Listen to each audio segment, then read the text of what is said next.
tugeze mu gihe cy'umurokore abwira mugenzi we akamurangira imiti ariko ibyo ukora hatagaragara Uwiteka arabibona ibyo ukora abantu batabona Imana irabibona uburyo ugaragara abantu ariko banze gusohora bitewe n'iki urasambana mpamvu ubukwe bwawe kwatura n'ubuntu ariko uyu munsi niwo wawe wa nyuma uyu munsi niba amasezerano atinze Uwiteka niba atinze nkuko mwabimenye umpamagare ninkubwira ngo kugira ngo mbaze ngusengere tanga ikiro nta kintu ufite hanze Imana irambwiye ngo hagakiza kanyu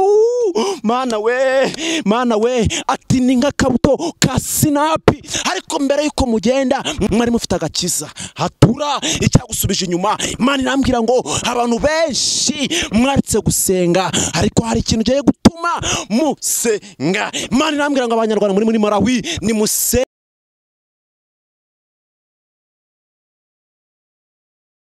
reka tubasuhuze kandi tubifurize umugisha Imana itanga ubane namwe mwese abari mu gihugu cy'u Rwanda n'abari hanze y'u Rwanda mwese turabifuriza kugubwa neza mukomere rero kandi mushikane dukurikiye ubabaye cyangwa se uri mu bibazo bigiye bitandukanye reka nkubwire ngo kurira kwararira umuntu ariko mu gitondo impundu zikavuga Charles narengo kumbuye umva ituranye cyane narengo kumbuye cyane ariko se amakuru y'imisi ndashima Uwiteka ariko kantu kariko nikajya kabura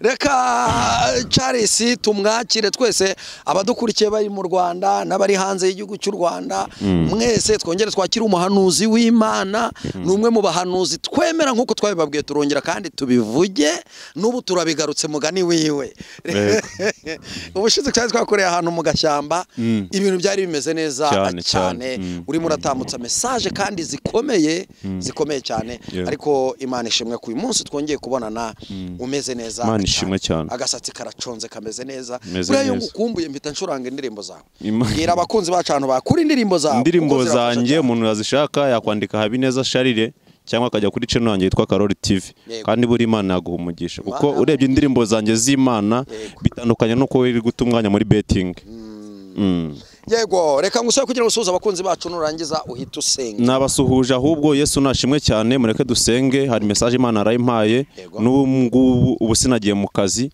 kugira ngo nzivugane n'abantu b'Imana kandi burya hari Imana ibigukeneyeho kadusenge maze wumve icyo Imana yakuntumyeho mu izina rya Yesu Mana ndagushimiye kuko Uwiteka uri Imana ivuga bikaba ndetse yategeka bigakomera uri umwizerwa uri umwiringirwa ntawe umeze nk'Uwiteka Imana kandi ntawe ukora nkayo mwami turagushimiye ko warinze igihugu cyacu warinze perezida wacu ndetse urinda n'abayobozi guhera ku bato no kugeza ku bakuru izina ryawe nirihimbazwe kuba turi amahoro n'ubuntu bwawe n'imbabazi zawe ariko Uwiteka ndakwinginze ngo message warompaye rino joro unyemerere ugiye kunkurikira wese abyumve kandi bigiraho bivana abantu nabo bibashyira kandi Uwiteka nyiringa Imana undinde kwishyira hejuru ahabwa imbabazi zawe n'imbaraga zawe bize bibane nanjye bishyikire mvuge uko wabimpaye n'uburyo wabinyeretsemo ndagushimiye ko ugiye kubana nanjye mu izina rya Yesu Kristo wanesheje amen urakoze cyane ku isengesho ryiza cyane uduhaye reka uhereze umwanya wavuze ko Imana yaguhaye message igutegeka no kuza kuyitambutsa tuguhaye kasi hari ijambo riri mu Barewi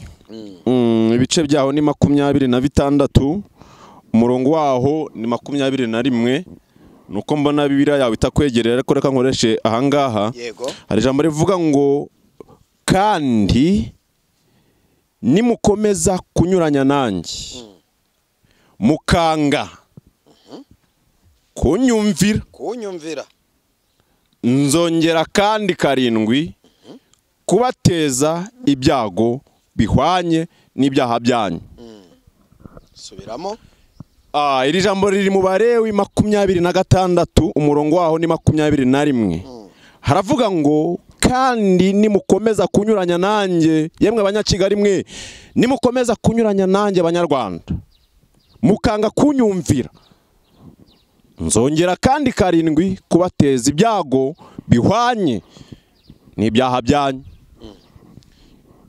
reka maze nkubwire ngo iri jambo mbere yuko mvuga message Imana yampaye mbwira abanyarwanda iri jambo nubwo nahita ndisengeramo hari umuntu amaje kumva icyo Imana amaze kumubwira ndabizi ko maze kugira abanzi benshi cyane bitewe n'iki mvuga ukuri yego ariko hari igihe nyamvuga ngo wanyanga utankunda wankurikira utankurikira nkeneye umuntu umwe ariko reka mbaze nkubwire kuki utarampamagara nkubwire ngo niba warasambanye niba warikinishije banza utanga ikiro ushobora kuba utayafite ndetse ushobora no kuba uyafite ariko yagumane ikintu nkeneye ni ikintu kuhinduka ijambo ry'Imana navuze ngo nimutongera kunyumvira mukongera mukangomera nzabahereza ibyago cyangwa nzohereza ibyago bihwanye n'iki nzabaha ibyago bihwanye n'ibyaha byanyu mukora Imana yaranyeretse uburyo abantu benshi Imana yanyeretse uburyo abantu benshi mumaze kumva yuko mwabaye nyirandabimenyereye Imana yanyeretse uburyo abantu benshi buri wese ari kwitwara uko abishatse ikindi inyereka uburyo abantu benshi buri wese ari kuvuga ati kiriya cyana naragikoze nta kintu nabaye ariko reka nkubwire ngo Imana irarambiwe Imana iravuze ngo ngiye kuguteza ibyago bihwanye n'ibyaha ukora ndabona Imana igiye kuguteza ibyago bihwanye n'ibyaha ukora Imana yanyeretse uburyo benshi abamama benshi yabahaye uburanga ariko muri kubukoresha mukora ingeso mbi muri kubusambanira reka nkubwire ngo ingo nyinshi abagabo benshi bari kuzishyira hasi bitewe n'iki ijambo nyashi ariko reka nkubwire ngo ingo nyinshi Yesu we reka nkubwire ngo uyu munsi iri jambo niwe ndisomeye nzakubwira ukuri ntahe n'amaguru ntabwo nzagusaba isabune sinzagusaba amayinite ariko nudahinduka Uwiteka nudahinduka do ndabirahiye ahangaha ndi umukozi w'Imana ndabirahiye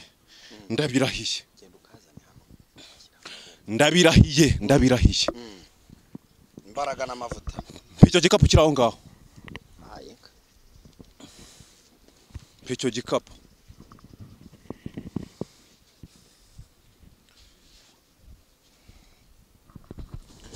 Mana yambwiye ngo iyo ufashe gutya babyita guheka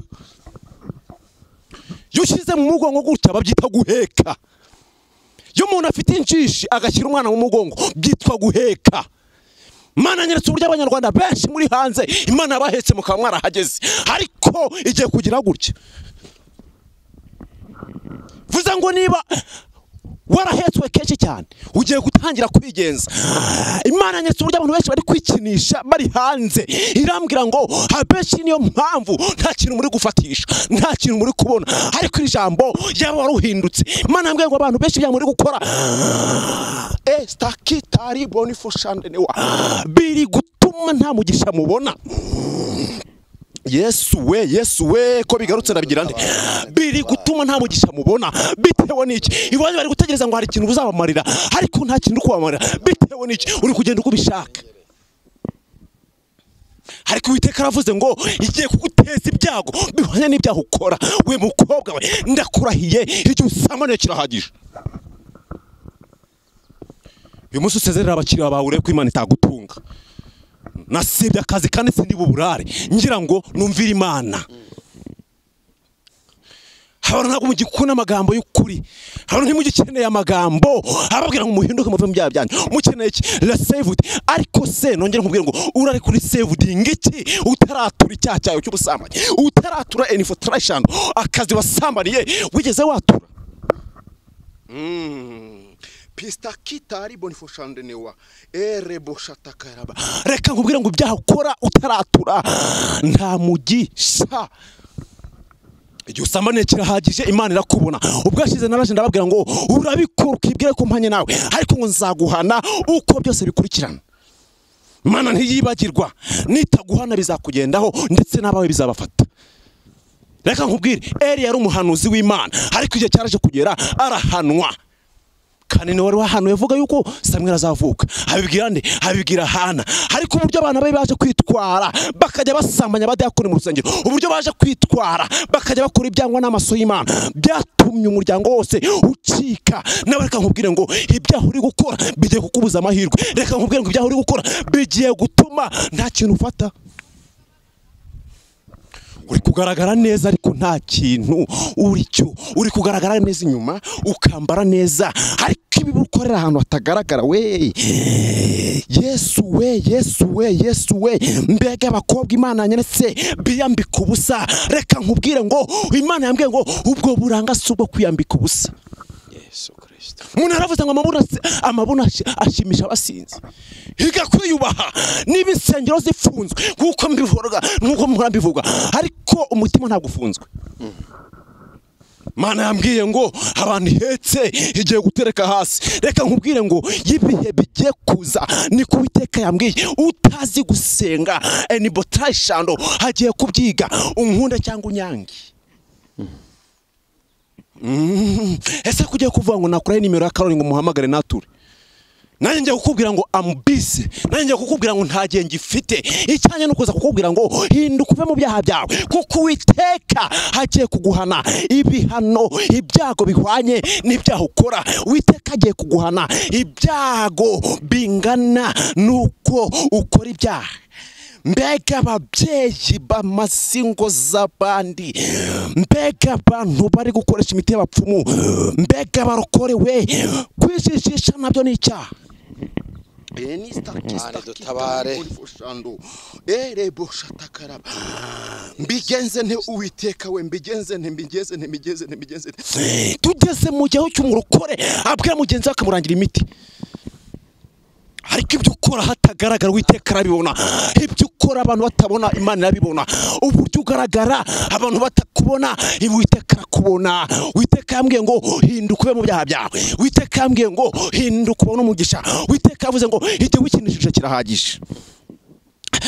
Nabonye umuntu wasengeye ubukwe igihe kirekire ariko bwanze gusohora bitewe n'iki? Urasambana. Impamvu ubukwe bwawe bwanze gusohora uracyakora ibyo bishatse. Impamvu bwanze gusohora kandi warabuhanuriwe, wabukoreyeho ibyaha. Amasezerano benshi mwarayariye ariko mwanze guhinduka, mwanze kwatura. Nyamara kwatura n'ubuntu. Yesu we, kwatura n'ubuntu. Ariko uyu munsi niwo wawe wa nyuma. Uyu munsi niba amasezerano atinze, Uwiteka niba atinze nkuko mwabimenyereye, urupfu rurahari. Niwe mbwira we turi kurebana, niwe mbwira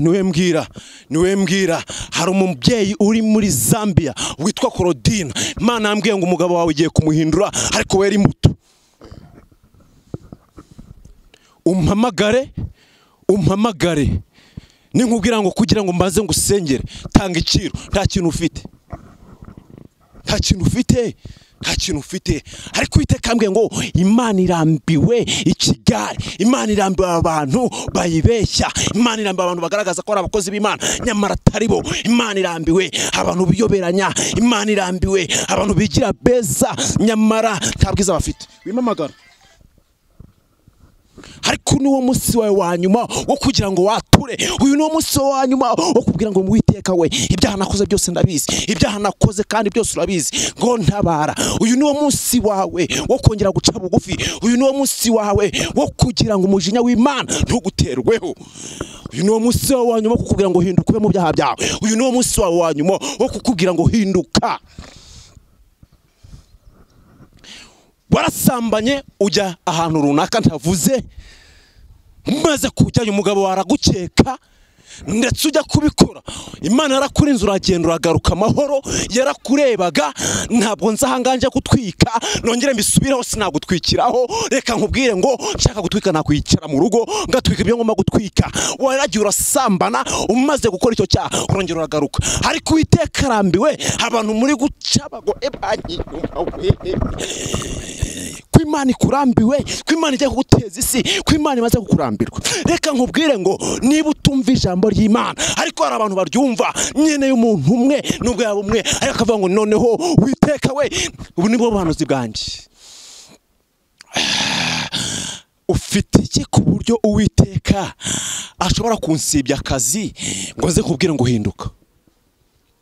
Nicyo ufite ku buryo Uwiteka ashobora kuvuga ngo erega genda umubwire nareka ibyaha ari gukora kuko ngiye gukira hasi. Imana yambwiye ngo nutazi gusenga hagiye kubyiga. Imana irambwira ngo banyarwanda mugiye kwiga gusenga.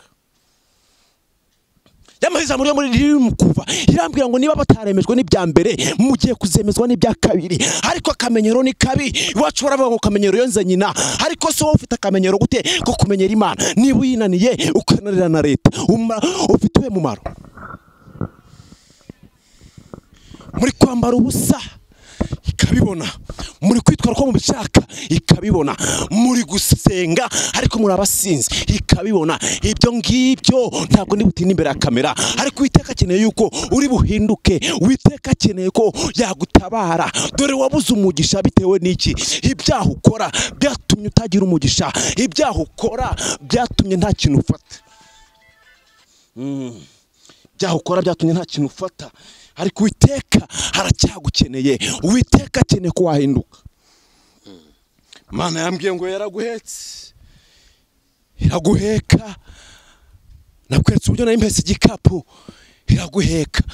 Irambwira ngo aho ugeze niyo, ndetse irambwira ngo abantu benshi bigiye kubayobera, kuko Uwiteka hari ibintu arambiwe, kuko Uwiteka hagiye kubateza ibyago bingana n'ibyaha mukora, kuko Uwiteka mwaramutaye nyamara aho mugeze yari we. Ariko arambwira ngo yewe muntu wanze guhinduka, yewe musambanyi we, yewe musambanyi wanze guhinduka, yewe ushegera urugo rw'abandi ukaba waranze guhinduka, Uwiteka yambwiye ngo hagiye kubigaragaza. Yewe muntu usengera ku busambanyi, Uwiteka agiye kukugaragaza. Yewe muririmbyi wiyoberanya ariko ukora ibibi, Uwiteka urabona agiye kukugaragaza.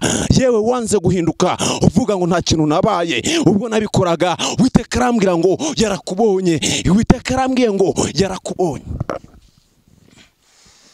Nakubwiye ngo uzanyanga ariko nzakubwira ngo uve mu byaha byawe. Nakubwiye ngo uzanyanga ariko nzakubwira ngo uhinduke. Nakubwiye ngo uzanyange ariko nzakubwira ngo uve mu byaha byawe umaze iminsi ukora. Uwiteka arakubona n'ibyo ukora hatagaragara. Uwiteka arakubona.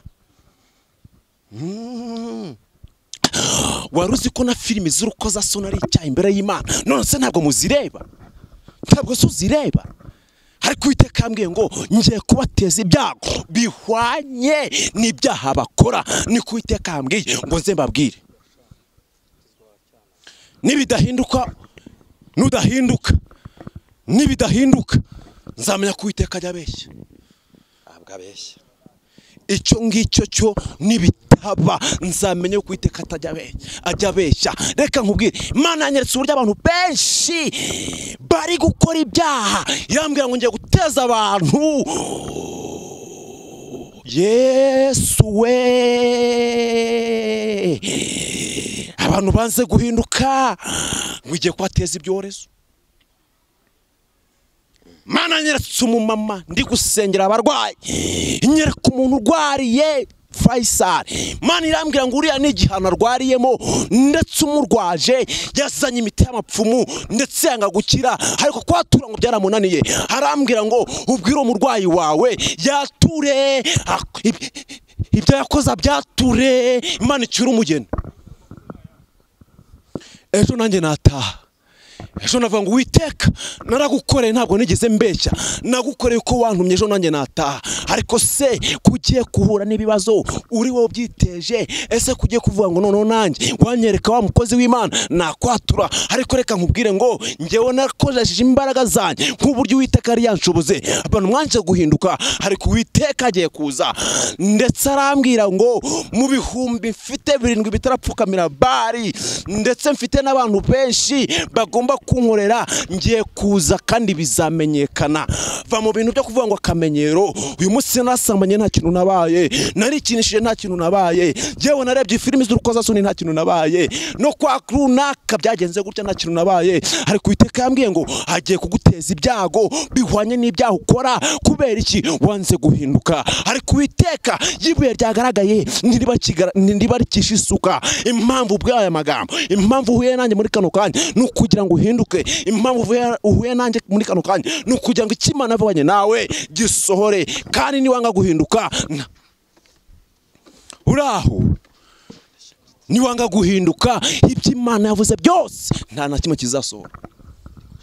Nshaka ko dusenga, nshaka ko dusengana kugira ngo banze guhinduka. Nshaka ko dusengana nge nawe, nshaka ko dusengana ugahinduka. Sindi butinda aha hantu ariko nkeneye ko usengera tugasenga. Ibyo wakoze urabizi ndetse ibyo ngewe ntazi mu byo Imana yanyeretse kuri wowe. Ubwashize nababwiye ngo abantu muri gukura mwinda mwabipanze bitewe n'iki mwasamye mutagambire kongera gusama, ariko Uwiteka arambwira ngo ntabwo abantu benshi mwabyatuye, ndetse Imana irongera irambwira ngo herega hari n'abantu benshi bagiye basambana mbere y'ubukwe. Umunsi mbivuga hatuye abantu babiri gusa, simbavuze kuko sinsenya, ariko hariho n'abandi bataratura, ariko uyu niwo munsi wawe ukuvuga ngo Uwiteka we ibyo nakoze nsabye imbabazi. Mana irambwira ngo hari ingo nyinshi ziri gusenyuka bitewe n'iki bazubakiye ku byaha, babanje gukora ibyaha, mwazubakiye ku kinyoma, mwarabasezeranyije nk'abantu bakiri abakobwa n'abasore, ariko mwarabanje gusambana. Reka nkubwire ngo utaratura today urimutse uragiye. Niye mpamvu itumura wimuka nuko utarabwira mwashakanye ngo mwature. Zo message nizo mbahaye ku buntu. Mbere yuko mubana mukabanza gukora iki ibyangwa n'amaso y'Imana, ibyangwa n'amaso y'Imana. Yewe murokore we kadusenge. Mana ushobora byose, navuga byinshi ndi imbere yawe, ariko ndakwinginze ngo mwami uze umfashe undwanirire. Umuntu uri buze guca bugufi umwiteho, uza kwatura icyaha kiwe umwiteho, ndetse imbabazi zawe zibe ku banyarwanda. Yesu we abantu bari hanze, Imana irambwiye ngo agakiza kanyu Mana we ati ni nk'akabuto ka sinapi, ariko mbere yuko mugenda mwari mufite agakiza, hatura icyagusubije inyuma. Imana irambwira ngo abantu benshi mwaritse gusenga, ariko hari ikintu giye gutuma musenga. Imana irambwira ngo abanyarwanda muri Malawi ni musenge, kuko mutewe enivotrayishandenewa n'abajura. Witeka we tabara abantu bawe, tabara kandi irengera. Ndagushimiye ko ari cyo ugiye gukora, ndagushimiye ko ari cyo ugiye kurema, uri butanga imbabazi. Kandi Uwiteka ndakwinginze ntabari ngewe, aho ukomeze umfashe unshyigikire mu izina rya Yesu, kandi nkomeze mvuga ukuri nkuko wakumpaye. Ndagushimiye kuri Imana iri hejuru ya byose, senze mbyizeye mu izina rya Yesu Kristo wanesheje, amen. Reka tugushimire ku butumwa bwiza cyane duhaye, nta commentaire twabushyiraho, ahubwo icyo twifuza nuko watambutse nimero yawe ya telefone kugira ngo abantu bakenera kumusengana bakubone mu buryo. Ku bantu bankurikiye bari hanze, nimero ndi gukoresha, ndacyari gukoresha nimero muri Malawi n'akamenyetso ko guteranya 265 920 21 64 uri mu Rwanda mpamagara kuri 078 21 58 035. Ndabizi ko mwakutse umutima kubera amafaranga, ndabizi ko mwamukeneye ngo kugira ngo nsengere ngo nabaza mwishyura. Ntabwo iri muri mobile money. Atura icyaha cyawe ugumana ubutunzi bwawe. Urakoze cyane. Wowe utarakora subscribe, ukora subscribe, andike n'igitekerezo cyawe, rwose tugiye dukomeza kubana uko bwije nuko bukeye. Umuhanuzi w'Imana Karoli, Imana iguhe umugisha.